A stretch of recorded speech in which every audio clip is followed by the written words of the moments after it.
సభ్యులు నీకు ఉండాలి, ఉంటేనే నీకు ప్రతిపక్ష హోదా ఉంటుంది అని ఎక్కడ రూలింగ్ లేదు. ఇన్ఫ్యాక్ట్ ఢిల్లీ అసెంబ్లీలో బీజేపీకి 3 అసెంబ్లీ స్థానాలు గతంలో. ఆప్ బీజేపీకి ప్రతిపక్ష హోదా ఇచ్చింది. మరి 79 స్థానాల బీజేపీ అక్కడ ఉన్న టోటల్ స్థానాలు ఢిల్లీలో 80 స్థానాలకు 77 స్థానాలు ఆప్ వచ్చి సంథింగ్ లైక్ దట్. బీజేపీకి 3 స్థానాలు ఉన్న ప్రతిపక్ష హోదా ఇచ్చినారు. సిమిలర్లీ మేము కూడా తెలుగుదేశం పార్టీకి కూడా 5 మంది శాసనసభ్యులు తెలుగుదేశం పార్టీ నుంచి పక్కన కూర్చుంటామన్నారు. మా వాళ్ళు అయితే ఇంకా లాగేసినామనంటే ఇంకా 10 మంది లాగుతామన్నారు. వద్దు లాగాకండి నేనే చెప్పాను. కానీ ప్రతిపక్ష హోదా నేనే ఇచ్చి ఇదే చంద్రబాబు నాయుడు చెప్పినా, నువ్వు మాట్లాడు స్వామి, ఎంతసేపు మాట్లాడతావు, నువ్వు మాట్లాడు, నేను వింటాను,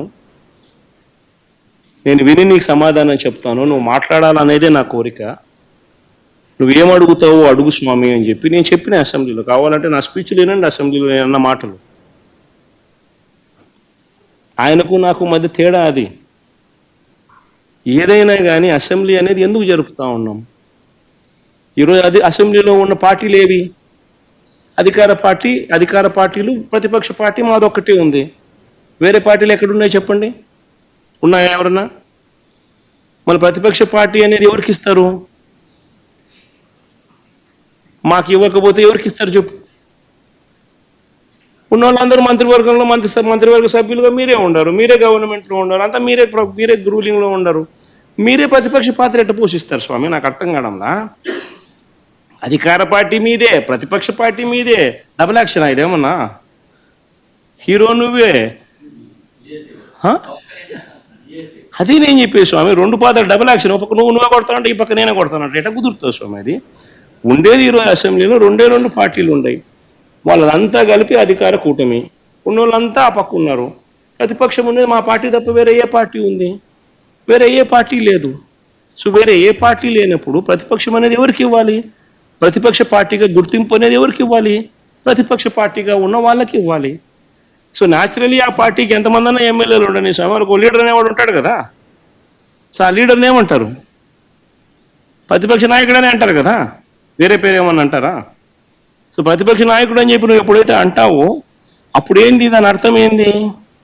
లీడర్ ఆఫ్ ది హౌస్కి ఎంతసేపు మైక్ ఇవ్వాలనో అంతేసేపు దాని తర్వాత స్థానంలో ప్రతిపక్ష పార్టీ నాయకుడికి ఇవ్వాలి. ఎందుకు ఇవ్వాలి? ఇవన్నీ చెప్తాడు కాబట్టి. ఇవన్నీ అవతల ప్రతిపక్ష పార్టీ చెప్పినప్పుడు నువ్వు రిపేర్ చేసుకోవాలి కాబట్టి.